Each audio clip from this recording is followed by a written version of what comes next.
اللہ کے نبی حالانکہ فیصلے کو بغیر اس کے حل کرتے تھے کہ کوئی قوم، ذات یا کوئی چیز بیچ میں رکھی جائے، لیکن وہ پھر بھی اپنی یہودی عدالتوں کے پاس اس فیصلے کو لے کر جاتے تھے۔ طاغوت کے لفظی معنی ہے شیطان، سرکشی، یعنی شیطان اپنے آپ کو نہایت سرکش، لیکن یہ لفظ شیطان کے لیے بھی استعمال ہوتا ہے۔ یہاں پہ دونوں معنوں میں یہ کہ شیطانیت والے لوگوں کے پاس، سرکش لوگوں کے پاس اپنے فیصلے لے کر جایا کرتے تھے، حالانکہ نبی بالکل ٹھیک ان کے بیچ میں فیصلہ کرواتے تھے۔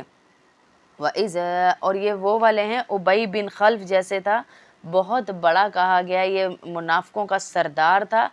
جمعے میں اول صف میں آ کر کھڑا ہوتا تھا، ایسا منافق تھا۔ اللہ ہمیں ایسے منافقوں سے بچائے، کیونکہ آج کے دور میں بھی ایسے لوگ پائے جا رہے ہیں جو اول صف کے نمازی ہیں لیکن پوری مسجدوں کو اپنے اندر کی روش کی وجہ سے برباد کر چکے ہوئے ہیں۔ اللہ ایسے لوگوں سے آج کے دور میں بھی بچائے، ہم سب کی حفاظت فرمائے۔ تو ابی بن خلف بھی پہلی صف میں کھڑا ہوتا تھا آ کے، منافقوں کا سردار تھا، لیکن آتا پہلی صف میں تھا، جمعہ نماز کوئی نہیں چھوڑتا تھا۔ وَإِذَا قِيلَ لَهُمْ تَعَالَوْا إِلَىٰ مَا أَنزَلَ اللَّهُ وَإِلَى الرَّسُولِ رَأَيْتَ الْمُنَافِقِينَ يَصُدُّونَ عَنْكَ صُدُودًا، اور جب ان سے کہا جاتا ہے کہ آؤ اس حکم کی طرف جو اللہ نے اتارا ہے، اور آؤ رسول کی طرف، تو تم ان منافقوں کو دیکھو گے وہ تم سے پوری طرح منہ موڑ بیٹھیں گے۔ فَكَيْفَ إِذَا أَصَابَتْهُم مُّصِيبَةٌ بِمَا قَدَّمَتْ أَيْدِيهِمْ ثُمَّ جَاءُوكَ يَحْلِفُونَ بِاللَّهِ إِنْ أَرَدْنَا إِلَّا إِحْسَانًا وَتَوْفِيقًا، پھر اس وقت ان کا کیا حال بنتا ہے جب خود اپنے ہاتھوں کے کرتوت کی وجہ سے ان پر کوئی مصیبت آ پڑتی ہے۔ اس وقت یہ آپ کے پاس اللہ کی قسمیں کھاتے ہوئے آتے ہیں کہ ہمارا مقصد بھلائی کرنے اور ملاپ کرا دینے کے سوا کچھ نہیں تھا، پھر بھاگے بھاگے آتے ہیں۔ یعنی جب ان کا یہ معاملہ تمام لوگوں پر کھل جاتا ہے، حضور صلی اللہ علیہ وسلم کے فیصلے کے بجائے یا اس کے خلاف کسی اور کو اپنا فیصل بنا رہے ہیں، تو پھر کیا ہوتا ہے، اس نتیجے میں انہیں ملامت یا کسی سزا کا سامنا کرنا پڑتا ہے، تو جھوٹی تعویلیں دیتے ہیں، قسمیں کھاتے ہیں کہ نہیں نہیں ہم نے تو ایسا نہیں کیا، ہم تو مانتے ہی ان کو ہیں، ہم تو میل ملاپ کرا رہے تھے، ورنہ ہمارا کوئی مقصد نہیں تھا۔ أُولَئِكَ الَّذِينَ يَعْلَمُ اللَّهُ مَا فِي قُلُوبِهِمْ فَأَعْرِضْ عَنْهُمْ وَعِظْهُمْ وَقُل لَّهُمْ فِي أَنفُسِهِمْ قَوْلًا بَلِيغًا، یہ وہ ہیں کہ اللہ ان کے دلوں کی ساری باتیں خوب جانتا ہے، لہٰذا تم انہیں نظر انداز کرو، انہیں نصیحت کرو اور ان سے خود ان کے بارے میں ایسی بات کہتے رہو جو دل میں اتر جائے، بس نصیحت کرتے رہو، اللہ رب العزت نے کہا ہے، اور نظر انداز کرو، اتنا غم نہ لو، نہ ان کے پیچھے پڑو۔ وَمَا أَرْسَلْنَا مِن رَّسُولٍ إِلَّا لِيُطَاعَ بِإِذْنِ اللَّهِ وَلَوْ أَنَّهُمْ إِذ ظَّلَمُوا أَنفُسَهُمْ جَاءُوكَ فَاسْتَغْفِرُوا اللَّهَ وَاسْتَغْفَرَ لَهُمُ الرَّسُولُ لَوَجَدُوا اللَّهَ تَوَّابًا رَّحِيمًا، اور ہم نے کوئی رسول اس کے سوا کسی اور مقصد کے لیے نہیں بھیجا کہ اللہ کے حکم سے اس کی اطاعت کی جائے، اور جب ان لوگوں نے اپنی جانوں پر ظلم کیا تھا، اگر اس وقت تمہارے پاس آ کر اللہ سے مغفرت مانگتے اور رسول بھی ان کے لیے مغفرت کی دعا کرتے تو یہ اللہ ان کو معاف کرنے والا ہے، بڑا مہربان پاتے، یہ اللہ کو معاف کرنے والا اور مہربان پاتے اگر تمہارے پاس آ جاتے اور معافی مانگ لیتے۔ فَلَا وَرَبِّكَ لَا يُؤْمِنُونَ حَتَّى يُحَكِّمُوكَ فِي مَا شَجَرَ بَيْنَهُمْ ثُمَّ لَا يَجِدُوا فِي أَنفُسِهِمْ حَرَجًا مِّمَّا قَضَيْتَ وَيُسَلِّمُوا تَسْلِيمًا،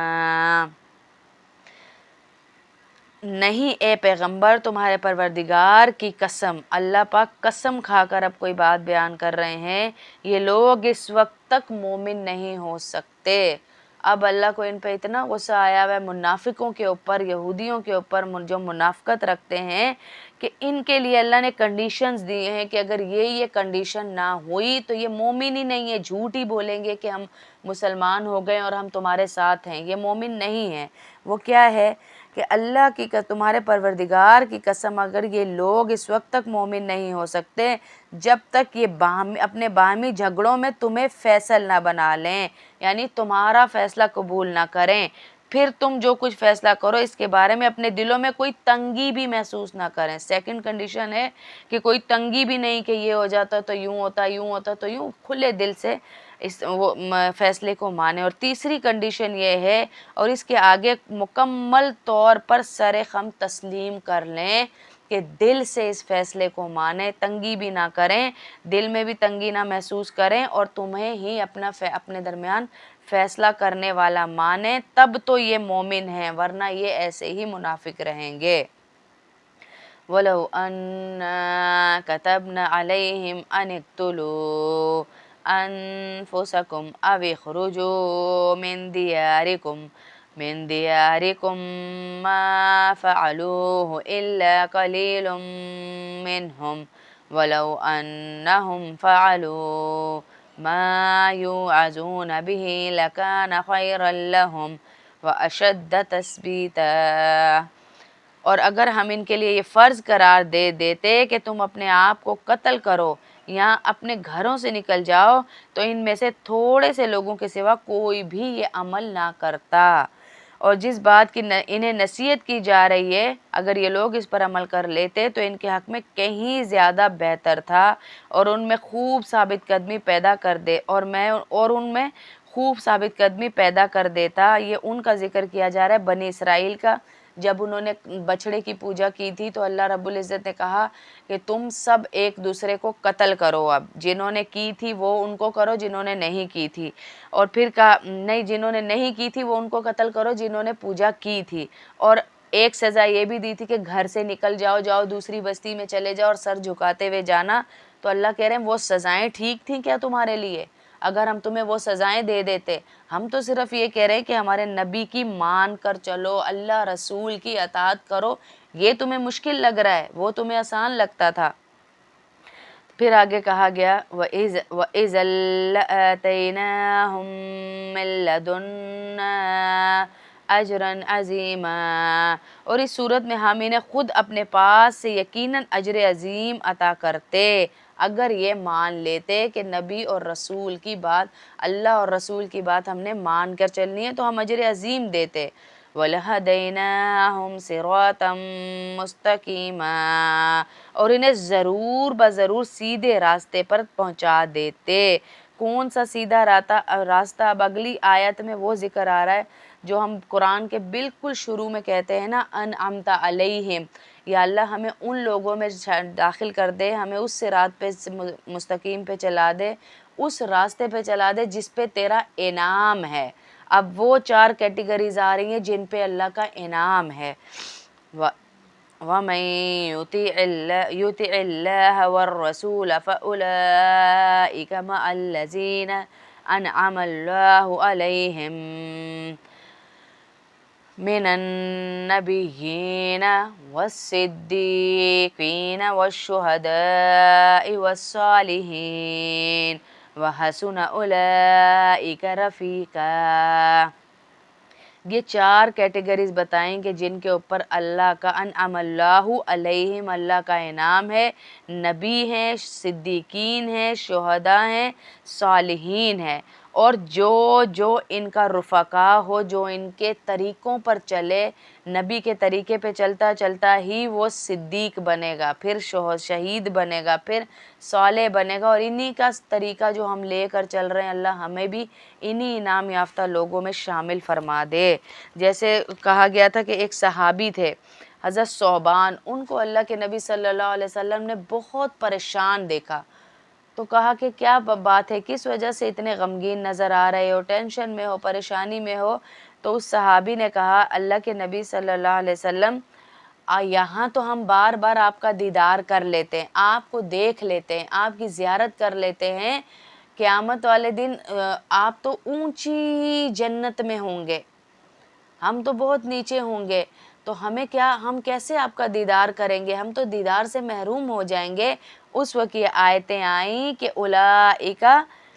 رفیقا وحسن اولئک رفیقا، کہ کتنا خوبصورت ساتھ ہوگا ان کا، جو دنیا میں جس کے ساتھ ہوگا آخرت میں بھی اللہ اسے اسی کے ساتھ انشاءاللہ رکھے گا۔ تو اللہ ہمیں بھی یہ ساتھ نصیب فرمائے، آمین۔ بسم اللہ الرحمن الرحیم۔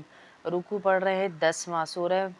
نساء پارہ والمحصنات۔ اللہ کی راہ میں ناکامی ہی نہیں ہے، اس رکوع میں ہے کہ مومن کی مصیبت بھی اس کے لیے انعام ہے۔ مومن کے اوپر کوئی پریشانی، کوئی آزمائش آتی ہے تو وہ بھی مصیبت نہیں ہوتی، وہ اس کے لیے انعام کا ذریعہ ہی بنتی ہے، کہ ایک دن کا بخار اللہ رب العزت کہہ رہے ہیں 1 سال کے گناہوں کا کفارہ ہے۔ مومن کو کانٹا بھی چبھ جاتا ہے تو اس کے بدلے بھی جنت دی جا رہی ہے۔ تو یہاں تو شہیدوں کا بتانے لگے ہیں اب کہ منافقین کیا کہتے تھے اور شہداء کا رتبہ کیا ہے۔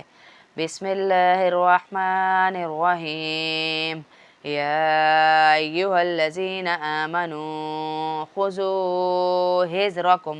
فانفروا ثبات ام انفروا جمیعا وَإِنَّ مِنكُمْ لَمَن لَّيُبَطِّئَنَّ فَإِنْ أَصَابَتْكُم مُّصِيبَةٌ قَالَ قَدْ أَنْعَمَ اللَّهُ عَلَيَّ إِذْ لَمْ أَكُن مَّعَهُمْ شَهِيدًا۔ اے ایمان والوں، دشمن سے مقابلے کے وقت اپنے بچاؤ کا کچھ سامان ساتھ رکھو، پھر الگ الگ دستوں کی شکل میں جہاد کے لیے نکلو۔ اب یہ خطرات سے متنبہ کیے جا رہا ہے مسلمانوں کو، یا سب لوگ اکٹھے ہو کر نکل جاؤ، اور یقیناً تم میں سے کوئی ایسا ضرور ہوگا جو جہاد میں جانے سے سستی دکھائے گا،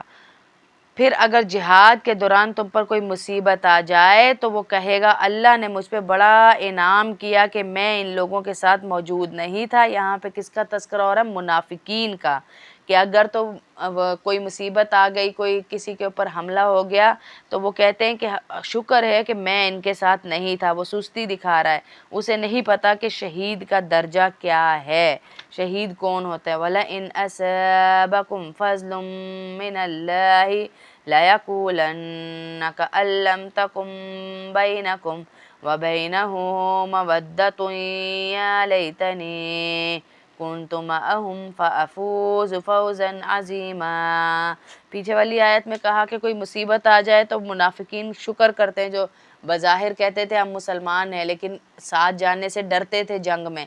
شکر ہے ہم نہیں گئے ورنہ ہم مارے جاتے۔ اب اگلی آیت میں بتایا جا رہا ہے اور اگر اللہ کی طرف سے کوئی فضل یعنی فتح اور مال غنیمت تمہارے ہاتھ آئے تو وہ کہیں گے گویا تمہارے اور اس کے درمیان کبھی کوئی دوستی تو تھی ہی نہیں، کہ کاش میں بھی ان لوگوں کے ساتھ ہوتا تو بہت کچھ میرے بھی ہاتھ لگ جاتا۔ یہاں پہ کاش کہہ دیا کہ کاش میں بھی ساتھ ہوتا، یہاں تو مال غنیمت مل جاتی یا فتح کا میڈل ہی مل جاتا، لیکن وہاں پیچھے افسوس کر رہے ہیں کہ ہم ساتھ ہی نہ ہوتے۔ یوں یہاں اللہ یہاں جو بتا رہے ہیں نا کہ وہ دوستی کا بھرم بھرتے ہیں، کہ زبان سے تو دوستی کہتے ہیں لیکن جنگ میں شریک ہونے سے اور ان کی مصیبتوں میں ان کے کام آنے سے بھاگتے ہیں۔ فَلْيُقَاتِلْ فِي سَبِيلِ اللَّهِ الَّذِينَ يَشْرُونَ الْحَيَاةَ الدُّنْيَا بِالْآخِرَةِ وَمَن يُقَاتِلْ فِي سَبِيلِ اللَّهِ فَيُقْتَلْ أَوْ يَغْلِبْ فَسَوْفَ نُؤْتِيهِ أَجْرًا عَظِيمًا۔ لہٰذا اللہ کے راستے میں وہ لوگ لڑیں گے جو دنیاوی زندگی کو آخرت کے بدلے بیچ دیتے ہیں، یعنی انہوں نے قیمت آخرت کی لگا لی دنیاوی زندگی گروی رکھوا کر، اور جو اللہ کے راستے میں لڑے گا پھر چاہے قتل ہو جائے، شہید ہو جائے یا غالب آ جائے، یا ہر صورت میں اس کو زبردست ثواب عطا ہوگا، یعنی شہادت میں بھی اسے انعام ہی ملنا ہے، اور جو ہے واپس غازی ہو کے آ گیا تب بھی اللہ کی رضا ہے، مال غنیمت بھی ملے گا بہت سارا، اور دونوں طرح سے اللہ کہہ رہے ہیں اجر عظیم، ثواب، زبردست ثواب اسے ملے گا۔ وما لكم لا تقاتلون في سبيل الله والمستضعفين. یہ فلسطین پکار رہا ہے ہماری تمام فوجوں کو اس آیت میں. دیکھیں وما لكم لا تقاتلون في سبيل الله والمستضعفين من الرجال والنساء والولدان الذين يقولون ربنا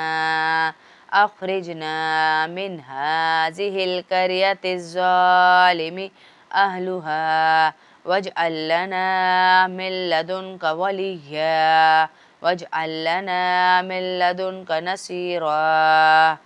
اور اے مسلمانوں تمہارے پاس کیا جواز ہے کہ اللہ کے راستے میں اور ان بے بس مردوں عورتوں بچوں کی خاطر نہ لڑو جو یہ دعا کر رہے ہیں کہ اے ہمارے پروردگار ہمیں اس بستی سے نکال لائیے جس کے باشندے ظلم توڑ رہے ہیں، اور ہمارے لیے اپنی طرف سے کوئی حامی پیدا کر دیجئے اور ہمارے لیے اپنی طرف سے کوئی مددگار کھڑا کر دیجئے. یعنی وہ پکار رہے ہیں، تمام کفار ایک ساتھ ہو گئے، تمام ممالک ایک ساتھ ہو گئے کفر پہ، لیکن مسلمانوں کا صرف منہ ہی دیکھا جا رہا ہے، مشورے ہی چل رہے ہیں. الذین آمنوا یقاتلون فی سبیل اللہ والذین کفروا یقاتلون فی سبیل الطاغوت فقاتلوا اولیاء الشیطان ان قید الشیطان کان ضعیفا. اور جو لوگ ایمان لائے ہوئے ہیں وہ اللہ کے راستے میں لڑتے ہیں، اور جن لوگوں نے کفر اپنا لیا ہے وہ طاغوت کے راستے یعنی شیطان کے راستے میں لڑتے ہیں. لہٰذا اے مسلمانوں تم شیطان کے دوستوں سے لڑو. یاد رکھو شیطان کی چالیں در حقیقت بہت ہی کمزور ہیں. یہ اللہ نے ہمیں کہہ دیا ہے کہ وہ جتنی مرضی چالیں چلنے ٹیکنالوجی کی ہائپ پہ آ جائیں، لیکن فتح انشاءاللہ اللہ مسلمانوں کو ہی دے گا.